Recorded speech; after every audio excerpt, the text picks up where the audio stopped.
ప్రత్తిపాటి పుల్లారావు మాట్లాడుతున్నారు మీడియాతో. లైవ్ చూద్దాం.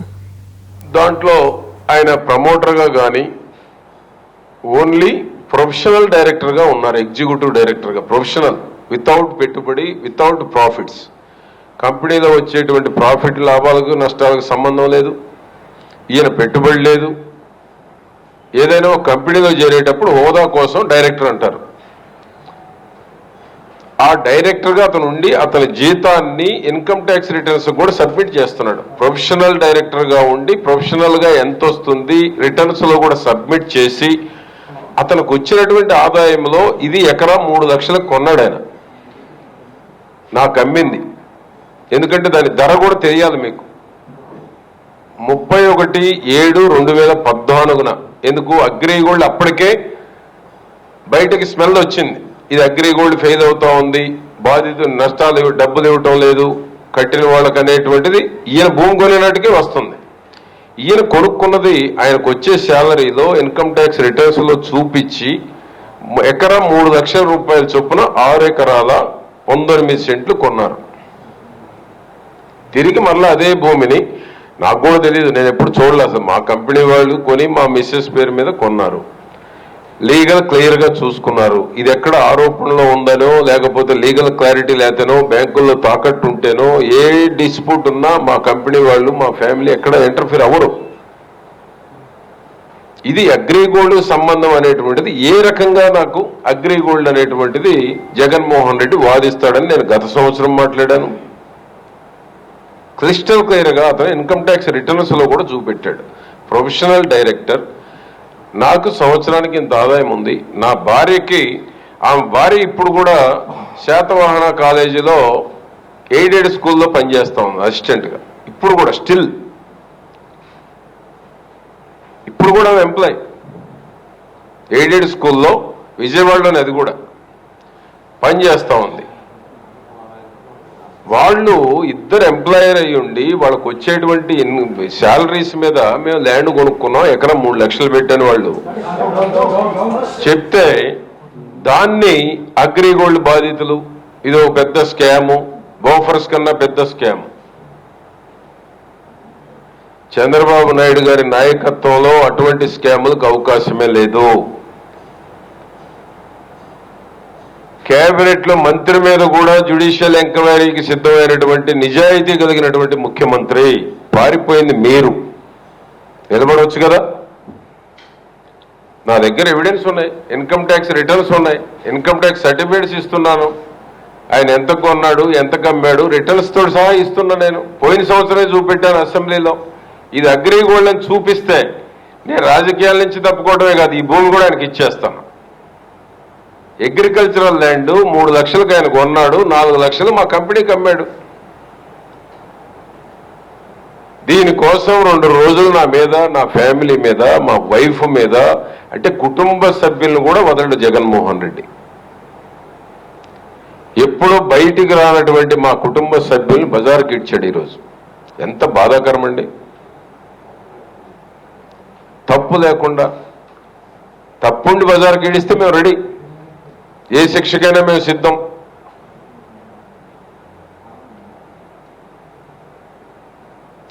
తర్వాత ఇంకా ఇద్దరు ఉన్నారు. మేము కొన్నది మొత్తం 14 ఎకరాలు, 4 లక్షలకు అందరి దగ్గర ఉంది. ఇంకొక ఆయన వచ్చేటప్పటికి 2010లో కొనుక్కున్నాడు, 3 ఎకరాల 17 సెంట్లు. అతని పేరు మంత్రి ప్రగడ విజయ్ కుమార్. ఇతను ఒక రియల్ ఎస్టేట్ చేసుకునేటువంటి ఒక వ్యక్తి. 2010లో ఈయన కొనుక్కొని మాకు ఏప్రిల్ 2015లో మాకు రిజిస్టర్ చేశాడు. మూడవది బండ సాంబశివబాబు. ఇతను జనవరిలో 2014లో కొనుక్కున్నాడు. ఈ విధంగా ముగ్గురు, అతనే చెబుతున్నాడు మళ్ళా వెంకట కృష్ణ ప్రసాద్ దగ్గర కొనుక్కున్నాడని. మరి అగ్రిగోల్డ్ కాదనే కదా ఇప్పుడు ఆయన చెప్తుంది. ఒక పక్క ఆయనే ఒప్పుకుంటున్నాడుగా. ఎవరు ఈ దినకర్ ఎక్కడ కొన్నాడు అనేది ఇప్పుడు ప్రెస్కి చెప్పాడు. మీరు ఉన్నారో లేరో నాకైతే తెలీదు. వెంకట కృష్ణ ప్రసాద్ దగ్గర కొన్నాడని ఆయనే మీడియాకు చెప్పాడు. అంటే అగ్రిగోల్డ్ కాదనే కదా, ఆయనే కమిటీ అవుతున్నాడు కదా. అందుకనే అసెంబ్లీ నుంచి పారిపోయాడు. ఇప్పుడు ఆయనే చెప్పాడు ఈ దినకరన్ ఎక్కడ కొన్నాడంటే వెంకటకృష్ణ ప్రసాద్ దగ్గర జూలై 2014లో కొన్నాడని ఆయన నోటితోటే చెప్పాడు. అంటే అగ్రిగోల్డ్ కాదు కదా, ఆయన సొంత జీతంతో బయట దగ్గర కొనుక్కుంది. రెండవది, ఈ విధంగా నేను లాస్ట్ అసెంబ్లీలోనే చాలా స్పష్టంగా చెప్పాను. ఈ ఎవిడెన్స్లన్నీ లాస్టే ఇచ్చాను. నీ దగ్గర ఏం ఆధారం అంటే సంవత్సరం ఏం చేశావు నేను ఇచ్చాను కదా, సాక్ష్యాధారాలతో ఇచ్చాను కదా, ఏ విధంగా దినకరం వచ్చింది, ఏ విధంగా వచ్చింది ఇచ్చాను కదా. నువ్వు ఈరోజు వచ్చి మళ్ళా ఈ యొక్క ఆర్కా లాజర్లో ఎగ్జిక్యూటివ్ డైరెక్టర్ అంటాడు. ప్రొఫెషనల్ డైరెక్టర్స్ బోల్డ్ మంది ఉంటారు. నా కంపెనీలో ప్రొఫెషనల్ డైరెక్టర్స్ బోల్డ్ మంది ఉన్నారు. వాళ్ళు కొనుక్కొని ఉంటారు, అమ్ముకొని ఉంటారు. వచ్చే శాలరీ మిగిలితే 1,00,000, 2,00,000, 5,00,000 కొనుక్కొని అమ్ముకొని ఉంటారు. ఇంత క్లియర్గా నేను ఇచ్చి ఆయన ఇన్కమ్ ట్యాక్స్ రిటర్న్స్ చేసి వాళ్ళ వైఫ్ అండ్ హస్బెండ్ ఈ రోజుకి ఎంప్లాయర్స్గా ఉంటే ఈ రోజు లేడు, మళ్ళీ డైరెక్టర్ రిజైన్ చేశాడు. ప్రొఫెషనల్ వాళ్ళు వాళ్ళ ఇష్టం, ఎప్పుడైనా రిజైన్ చేస్తారు, ఎప్పుడైనా జాయిన్ అవుతారు. అదే ప్రమోటర్ అయి ఉంటేనో, షేర్ హోల్డర్ అయి ఉంటేనో, ఈక్విటీ డైరెక్టర్ అయి ఉంటేనో కేసులో ఉండాలిగా. కేసుల్లో కూడా లేడు, ఈరోజు రిజైన్ చేసి బయట ఉన్నాడు. ఇన్ని వాస్తవాలు మా దగ్గర ఉంటే అవాస్తవాలు, అసత్యాలను అసెంబ్లీలో పెట్టి గత సంవత్సరం జరిగినటువంటి దాన్ని మరలా తిరిగి రిపీట్ చేసి నన్ను, నా కుటుంబ సభ్యుల్ని బజార్కి ఇచ్చడం ఎంతవరకు న్యాయం జగన్మోహన్ రెడ్డిని ఆలోచించమంటున్నాను. నేను తప్పు చేస్తే ఎవరైనా బజార్కి ఈడుస్తారు. తప్పు లేకుండా అవాస్తవాలు, అసత్యాలు ఈ విధంగా చెప్పడం మంచిదా అనేటువంటిది ప్రజలు నిర్ణయించుకోమంటున్నా. ప్రజలు అన్ని గమనిస్తున్నారు. ఎవరి క్యారెక్టర్ ఏంటో బెదిరించారంటున్నాడు. నా క్యారెక్టర్ ఏంటో ఈ రాష్ట్ర ప్రజలకు తెలుసు. నా క్యారెక్టర్ ఏంటో రాష్ట్ర ప్రజలకు తెలుసు. బెదిరించారంట హైలాండ్లో. అంటే 4 లక్షల భూమి ఎవరన్నా బెదిరించుకుంటారా? 6 ఎకరాలు, అది కూడా ఆయన చెప్పే మాటలో వస్తే.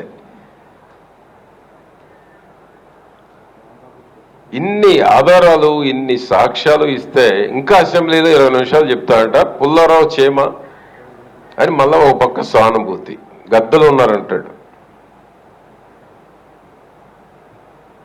అసెంబ్లీ నుంచి నిన్న పారిపోయాడు, ఈరోజు పారిపోయాడు. అంటే ఏది పడితే అది మంత్రుల మీద మాట్లాడితే నువ్వు ఎంక్వైరీ చేయమంటే వేసుకుంటా పోతారా? అవాస్తవాలు నువ్వు చెప్పటం, అసత్యాలు నువ్వు చెప్తా ఉంటే. అయినా మా ముఖ్యమంత్రి నిజాయితీ నిరూపించుకున్నాడు. అయినా ఏం రెడీ అన్నాడు. ఏ ముఖ్యమంత్రి అనడం.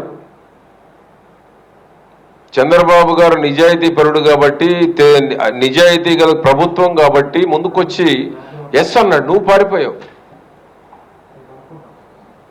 రెండవది, హాయిలాండ్ గురించి మాట్లాడుతూ ఉన్నాను. హాయిలాండ్ నేను మీకు చాలా క్లారిటీగా కోర్టుకు కూడా ముందు హాయిలాండ్ యాక్షన్ పెట్టమని గవర్నమెంట్ తరఫున రాశారు. హాయిలాండ్ ఎందుకు ఆగింది, దీనికి పెద్దల సంబంధం ఉంది, లోకేష్ హస్తం ఉందని ఇప్పుడు స్క్రోలింగ్ వస్తూ ఉంది. మీరు కూడా ఉండుంటారు. హాయిలాండ్ని ఆక్షన్కు తీసుకురావాలి అని ప్రభుత్వం తరఫున ముందు కోరింది ముఖ్యమంత్రి గారు. కోర్టు స్పష్టంగా చెప్పింది, ముందు చిన్న ప్రాపర్టీలు ఆక్షన్ వేయండి, పెద్దది తర్వాత వేయండి అని కోర్టు డైరెక్షన్ ఇచ్చింది. కోర్టు డైరెక్షన్ ఇచ్చినటువంటి దాన్ని కూడా వక్రీకరించి మాట్లాడుతూ ఉన్నారు. 3 ఎర్రడా భూములు సిఐడి వాళ్ళు ఈ భూములు అగ్రిగోల్డ్ సీజ్ చేస్తున్నాం, జప్తు చేస్తున్నాం, అటాచ్ చేస్తున్నాం అని పోతే అవి ప్రభుత్వ భూములుగా ఉన్నాయి. దాని గురించి మాట్లాడతారు. అవి ప్రభుత్వ భూములుగా ఉన్నాయి, అవి అగ్రిగోల్డ్ కాదు అని ప్రభుత్వ రికార్డుల ప్రకారం ప్రభుత్వ భూములుగా చూపించారు. సిఐడి వాళ్ళు అటాచ్ చేయడానికి పోతే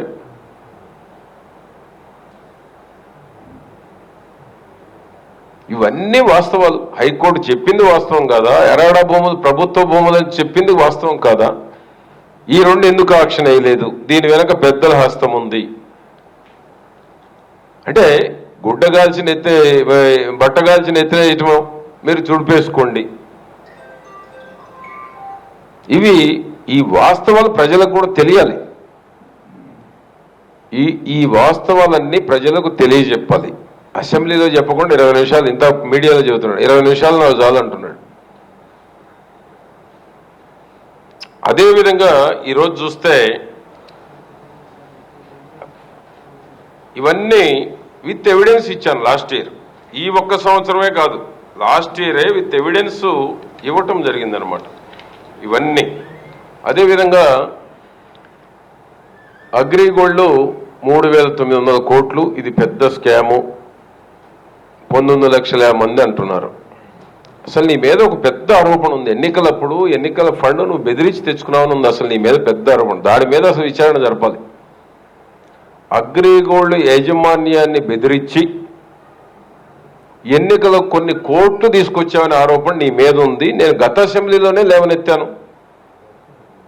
గత అసెంబ్లీలోనే అగ్రిగోల్డ్ యాజమాన్యాన్ని బెదిరించి అది 50 కోట్ల 100 కోట్ల పెద్ద అమౌంట్ నువ్వు తెచ్చావనేటువంటిది ఆరోపణ ఉంది. ఆరోపణే కాదు, అది రికార్డుగా ఈరోజు లేకపోయినా వాస్తవాలే. ఎందుకంటే బెదిరించి అలవాటు ఉంది ఆయనకి. రాష్ట్ర ప్రజలందరికీ తెలుసు. పెద్ద ఎత్తున అగ్రిగోల్డ్ దగ్గర ఎన్నికల కోసం పెద్ద ఎత్తున కోట్లాది రూపాయలు తెచ్చామని ఆరోపణ ఉంది. నేను అసెంబ్లీలోనే చెప్పాను. దానికి సమాధానం చెప్పరు వాళ్ళు. దానికి సమాధానం చెప్పరు.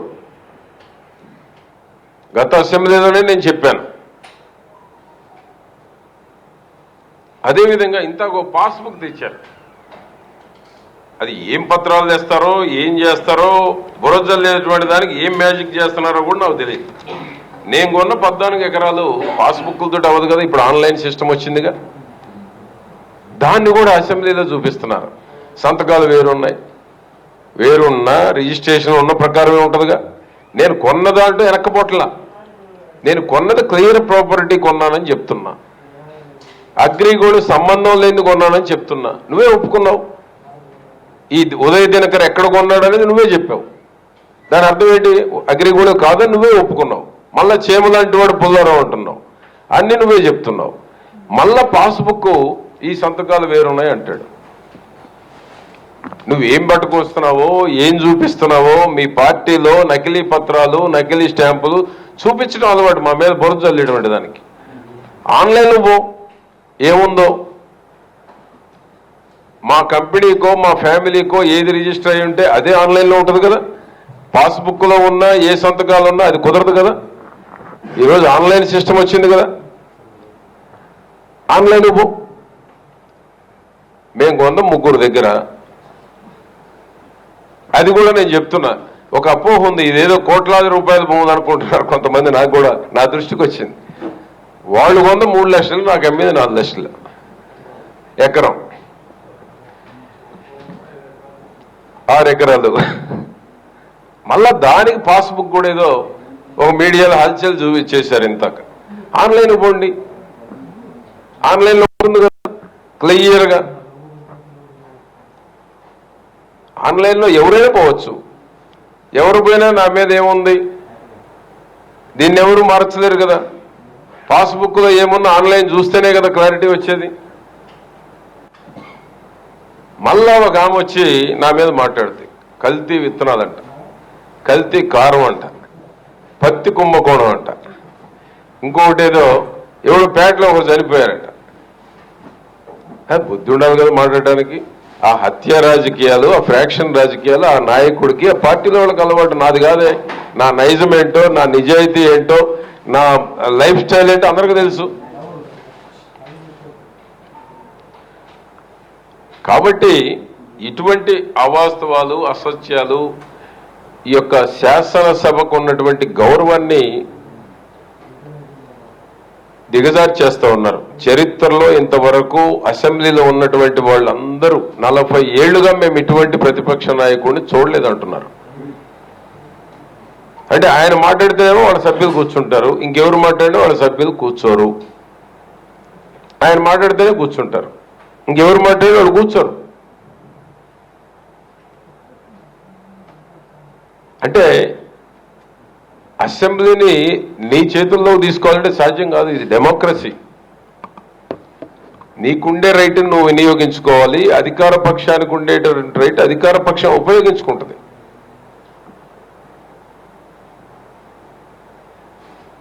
ఈ విధంగా అసత్యాలు అవాస్తవాల్ని సభలోకి తీసుకొచ్చి 2 రోజులు నన్ను నా కుటుంబ సభ్యుల్ని నేను ఎప్పుడు వైట్ షీట్ లాగా ఉండాలని కోరుకునేవాడిని. నా మీద ఎన్నో ఆరోపణలు వేశారు. సాక్షులు ఒక్కటి ప్రూవ్ చేయమనండి. రాజధానిలో 200 ఎకరాలు కొన్నాం, 800 కోట్లు వేస్తున్నారు. ఏమైంది మరి అది? మళ్ళా మధ్యలో కనపట్లా.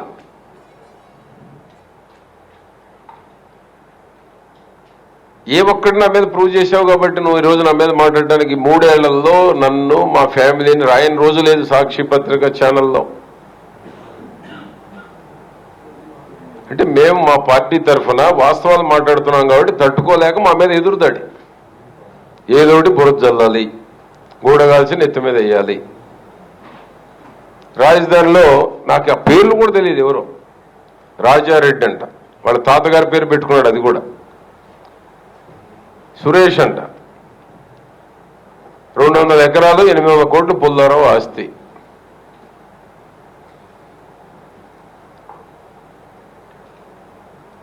కొన్నాళ్ళు నడిపించాడు, మళ్ళీ ఈ మధ్య తీసేశాడు నా పేరు. ఏదో దయదలిచినట్టున్నాడు. ఇప్పుడు కనుక చేమల పుల్లారావు చేమన్నాడు కదా ఇక్కడ. అంటే ఒక పత్రికా ఛానల్ పెట్టుకొని ఈ విధంగా ఒక దుర్మార్గము ఆలోచనలు కోసం ఉపయోగిస్తూ ఉంటే ఏమైపోవాలి? డెమోక్రసీలో నీకున్న స్వేచ్ఛని ఈ విధంగా దుర్వినియోగం చేస్తూ ఉంటే ప్రజలు ఆలోచిస్తున్నారు. ప్రతి మనిషికి ప్రజల్లో ఒక అంచనా ఉంటుంది. ప్రతి వ్యక్తి మీద ఒక అంచనా ఉంటుంది. అది మా పార్టీ వాళ్ళకి కావచ్చు, నీ పార్టీ వాళ్ళకి కావచ్చు, న్యూట్రల్గా ఉండేటువంటి వాళ్ళకి కావచ్చు. ప్రతి మనిషి మీద ఒక అభిప్రాయం ఉంటుంది. రాజకీయాల్లో ఉన్నప్పుడు పుల్లారావు ఏంటి, జగన్మోహన్ రెడ్డి ఏంటి, ప్రతి మనిషి మీద ఒక అంచనా ఉంటుంది. నువ్వు ఏది పడితే అది మాట్లాడితే అది ప్రజల్లో రిజిస్టర్ అవుతుంది అనుకుంటే పొరపాటు.